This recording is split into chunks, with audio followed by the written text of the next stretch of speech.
Bonjour à tous. Merci pour votre présence. Du coup, en effet, Jérémy Voisin, je suis accompagné de Reza, d'Elastic. On est ensemble pendant 15 petites minutes. On va essayer de couvrir essentiellement quatre grandes familles. Une première, très rapidement, je ne vais pas vous bassiner avec ça, je vais vous présenter un peu qui on est, qu'est-ce qu'on fait. Ensuite, finalement, quels sont, selon nous, les principaux enjeux dans la détection des menaces dans un écosystème qui est en constante évolution. Ensuite, comment Elastic nous aide, nous, en tant que SOC, CERT et CSIRT, à être pertinent et performant dans la détection des menaces. Et ensuite, Reza expliquera quel est finalement l'avenir des investigations d'un SOC.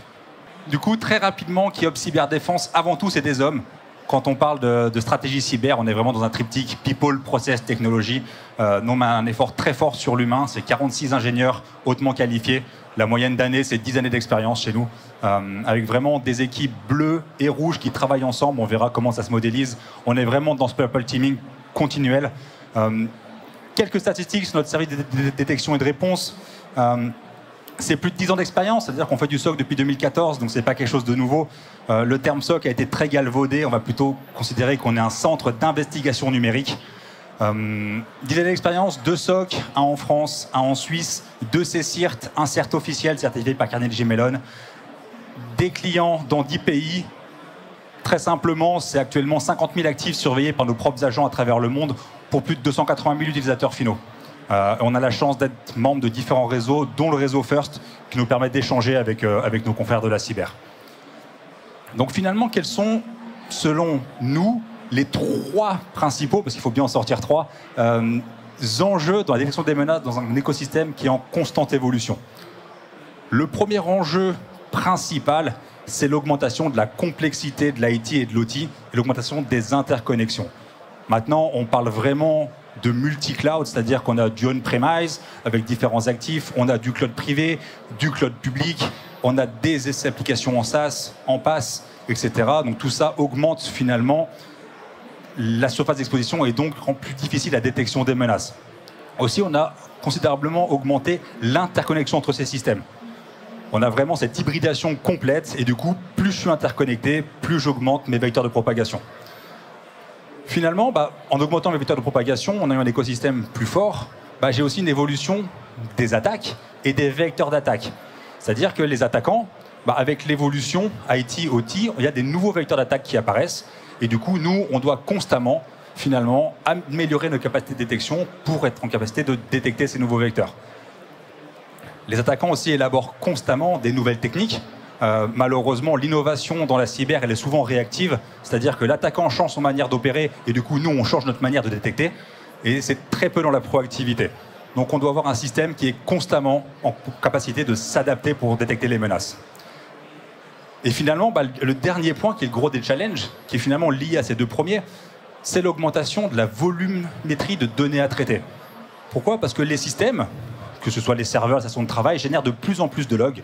On a de plus en plus de capacités de bande passante, donc on a de plus en plus de logs réseau, etc. Donc on a besoin de systèmes qui soient en capacité de traiter cette volume d'informations. Aussi, forcément, si j'augmente mon écosystème et que les attaquants augmentent leur vecteur d'attaque, je suis obligé de collecter de plus en plus de données pour garantir une détection. Donc ça, finalement, c'est vraiment les 3 gros challenges que nous, on rencontre en tant que SOC. Et finalement, comment Elastic nous aide à faire face à ces challenges. On a changé complètement de technologie, donc on fait du SOC depuis 2014. On a changé en 2019. Et on avait essentiellement, surtout en tant que CERT, 4 besoins principaux. Le premier, c'était couvrir l'ensemble du périmètre de nos clients sans distinction. Pouvoir couvrir l'entièreté de leur, finalement, exposition cyber. Ensuite, on avait surtout besoin d'apporter de la valeur à une solution. On a des ingénieurs qui sont hautement performants, qui ont fait de l'offensif avant, qui maintenant font du défensif. Et pour nous, ce n'est pas la solution de donner de la valeur à un ingénieur, c'est l'inverse. C'est l'ingénieur qui doit donner de la valeur à une solution. Ensuite, ça c'est classique, j'avais besoin de capacités avancées de détection, capacités avancées de use case, de threat hunting, etc. Mais surtout, le dernier aspect, c'est une solution qui soit évolutive, adaptée et vraiment dans ce qu'on appelle de l'amélioration continue. Savoir qu'au niveau de notre SOC, on fait des évaluations tous les ans sur le Capability Maturity Model et on est à peu près entre 4 et 5, c'est-à-dire qu'on tend vers l'amélioration continue. Donc on a besoin d'une solution qui, pareil, tend vers l'amélioration continue pour pouvoir nous suivre. Et finalement, en 2019, le choix s'est facilement porté vers Elastic. À l'époque, Elastic ne faisait pas du tout de sécurité, il stockait de la data. Mais pourquoi le choix vers Elastic? Parce qu'il nous fournissait, nous, en tant que SOC, l'ensemble des briques pour construire notre service. Capacité de stockage de données impressionnante, capacité de détection basée sur la rapidité des recherches impressionnante. Fournir aussi une stack complète avec des agents de collecte, des parseurs, etc. Maintenant qu'Elastic fait de la sécurité, ça nous a vraiment step up en termes de capacité. Pourquoi? Parce qu'actuellement, Elastic, c'est 150 intégrations natives. On en a développé, nous, 100 autres intégrations. À ce jour, je n'ai encore eu aucune data source que je ne savais pas intégrer. On a surtout une capacité très forte de couverture des profils itinérants. Il faut savoir que beaucoup de nos confrères, en 2020, ont perdu beaucoup de détection au niveau de leur SOC. Pourquoi? Parce qu'ils travaillaient avec des collecteurs syslog locaux ou des Windows Event Collector. Mais quand on a envoyé tout le monde travailler à la maison et qu'ils n'avaient pas le VPN de montée, on ne voyait plus rien. Nous, l'avantage, c'est qu'avec la suite Elastic, on avait cette couverture de profil roaming. Peu importe où les utilisateurs ils sont couverts de la même manière par notre service. Et surtout, ce qu'on cherchait, c'est vraiment un système ouvert pour pouvoir interagir et donner de la valeur. Ce système ouvert, finalement, ça, c'est ce qui représente nos répartitions de clients au 1er janvier 2024. On voit, on est présent dans pas mal d'industries, chacune avec des problématiques différentes. Pourtant, c'est la même base technique qui est utilisée pour garantir leur sécurité. Donc cette base robuste nous permet vraiment d'adresser des problématiques multiples. Comment? En étant performant, mais surtout pertinent. Je reviendrai sur l'aspect pertinence, parce que finalement, je préfère qu'on soit pertinent que performant. Je vous expliquerai pourquoi. Comment on peut être performant? Parce qu'on bénéficie de l'intelligence d'Elastic. Elastic fournit un nombre impressionnant de use cases qui nous donnent déjà de la valeur. Ensuite, nous, on a développé plusieurs use cases personnalisés. Tout est mappé sur Mitre Attack, qui est actuellement le seul framework qui existe. Et nous, on a fait tout ce qui est mapping de la kill chain et de la pyramid of pain. Pourquoi je vous parle de performance et de pertinence? C'est finalement la performance, qu'est-ce que c'est? Beaucoup de SOC travaillent sur la performance. Combien de use cases sont configurés? Combien de nouveaux use cases je configure tous les mois? Combien de sources sont supportées? Quel est mon temps moyen de détection, etc. Et pourtant, ce n'est pas parce qu'on est performant qu'on est forcément pertinent. La pertinence, qu'est-ce que c'est? C'est quels sont les threat acteurs qui ciblent mes clients? Comment ils fonctionnent? Est-ce que je suis en capacité de les détecter? Est-ce que, finalement, ma stratégie de détection, c'est la même pour tout le monde? Ou est-ce que je l'adapte par rapport à mes clients? Et finalement, est-ce que je suis le bon partenaire pour cette industrie? Typiquement, si je couvre cette partie de Mitre, mais que les attaquants qui ciblent mes clients, ils travaillent ici, j'ai beau être performant, je ne suis pas du tout pertinent. On va venir vraiment travailler sur cette pertinence. Et comment ça se modélise? Ça, c'est grâce à nos équipes de CTI. Je vois que je parle un peu, je vais aller plus vite. Ces équipes de CTI nous fournissent de l'information en disant voici les threat acteurs qui vous ciblent, qui ciblent vos clients, et voici comment ils fonctionnent. Ça permet à nos équipes de modéliser ce threat acteur, ce profil de threat acteur, créer vraiment ce qu'on appelle un threat actor profile. Ici, on travaille beaucoup avec Caldera, mais Elastic fournit aussi des outils, donc RTA, pour simuler un attaquant qu'on va venir jouer dans un SOC Lab, donc un environnement qui on simule un réseau d'entreprise. Et du coup, ça nous permet d'évaluer finalement à la fois notre pertinence, mais notre performance dans un contexte pertinent. Typiquement, combien de use cases sont censés sonner? Est-ce qu'ils ont tous sonné? Combien d'actions l'acteur malveillant a fait? Et est-ce que j'ai tous les logs? Ce qui permet d'avoir ce qu'on appelle un taux de détection et un taux d'alerting. Si on est en dessous d'un certain seuil, on va travailler sur 70-30, 70%, 30%, on estime qu'on n'est pas pertinent, donc on doit retravailler dans les use cases. Donc c'est vraiment comme ça qu'on travaille et c'est vraiment grâce à Elastic qu'on a cette capacité d'aider nos clients au quotidien. Merci Jérémy. Donc je vais prendre la suite. Je suis donc Reza Kolabakis, Solution Architect chez Elastic. Donc moi je vais vous donner plutôt la vision éditeur, donc technologique, de cette évolution. Donc il y aura beaucoup de choses à dire sur ce slide, mais je vais essayer de le résumer pour vous très rapidement. Je sais qu'il est tard. Donc chose à retenir sur ce slide, c'est les ingrédients pour faire un SOC moderne aujourd'hui. C'est d'une part la visibilité sur l'ensemble de vos données et les surfaces d'attaque, la rapidité et l'efficacité dans le traitement des événements et des alertes, et pour finir, l'automatisation et l'intelligence apportée justement par l'intelligence artificielle. Donc quand je disais la visibilité, c'est aujourd'hui un SOC moderne doit vous donner la visibilité sur l'ensemble des surfaces d'attaque, y compris le cloud, qui est la nouvelle surface d'attaque privilégiée des hackers aujourd'hui.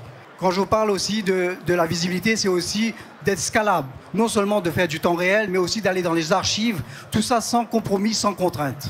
et aussi d'avoir le contrôle sur les différentes architectures que vous pouvez avoir, hybrides et multi-cloud. Je veux parler aussi de la partie rapidité et efficacité.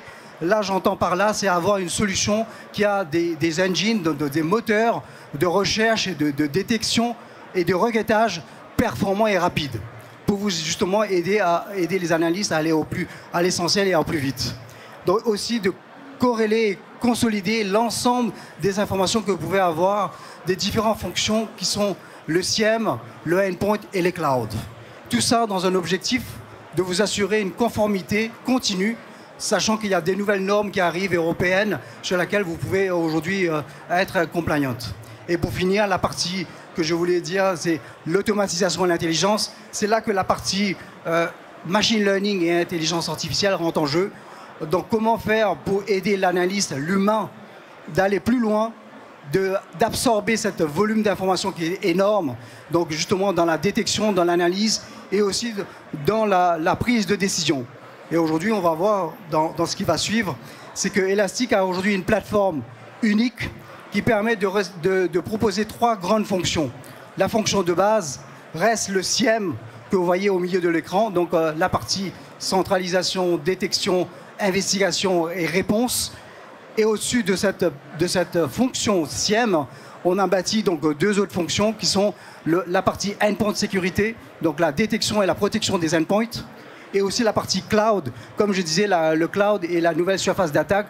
Donc nous, aujourd'hui, on arrive à proposer sur les 3 cloud providers donc, une posture sécuritaire. Alors, votre posture sécuritaire, est-ce que vous êtes compliant? À combien de pourcents vous êtes compliant? Est-ce qu'il y a des configurations qui sont mal faites? Comment le remédier? Est-ce qu'il y a des vulnérabilités? Si oui, quelles sont ces vulnérabilités? Est-ce qu'il y a des fixes pour ça? Est-ce que vos containers, vos Kubernetes qui tournent sur le cloud, est-ce qu'ils sont bien sécurisés aujourd'hui? Tout ça, c'est Elastic aujourd'hui vous propose dans ces solutions. Bien sûr, la partie réponse avec de l'alerting, du ticket management, du SOAR, et aussi ce qui va être le futur, c'est la partie de l'intelligence artificielle. On a introduit aujourd'hui un assistant IA dans notre plateforme qui permet justement de dialoguer, de permettre d'avoir un chatbot pour que les analystes puissent poser des questions et prendre les bonnes décisions. Comment ça fonctionne? C'est que nous, on a connaissance de ce qui se passe dans le SOC en termes d'alerte, en termes de log, d'événements, en termes d'incidents, en termes de base de connaissances et en termes de questions posées en langage naturel. On va prendre tous ces éléments-là, on va trouver les meilleures réponses qu'on va donner à l'outil LLM, donc OpenAI, Azure OpenAI ou AWS Bedrock. Donc on va leur donner et c'est eux qui vont générer la réponse pour que l'opérateur ou l'analyste puisse avoir les meilleures solutions pour prendre les meilleures décisions. D'accord? Et pour finir, justement, donc je vais vous donner quelques exemples de comment l'assistant fonctionne. L'assistant va être capable, par exemple, quand vous avez une liste d'alertes, de résumer l'alerte, de poser une question. Donc j'ai un ensemble d'alertes. Sur quoi je dois me concentrer? Quelle est ma priorité? Donc là, c'est le chatbot. C'est l'assistant qui va répondre et qui va dire, voilà, justement, concentrer sur cette alerte-là ou résumer cette alerte-là ou carrément lui demander quelque chose en langage naturel et lui demander de générer une requête ou générer une règle de détection. Et il est capable de le faire parce qu'il a connaissance d'un ensemble d'informations internes dans Elastic. Donc ça, c'est aussi, on va dire, la nouvelle technologie introduite dans Elastic avec l'assistant AI et c'est aussi l'avenir du SOC aujourd'hui. Voilà.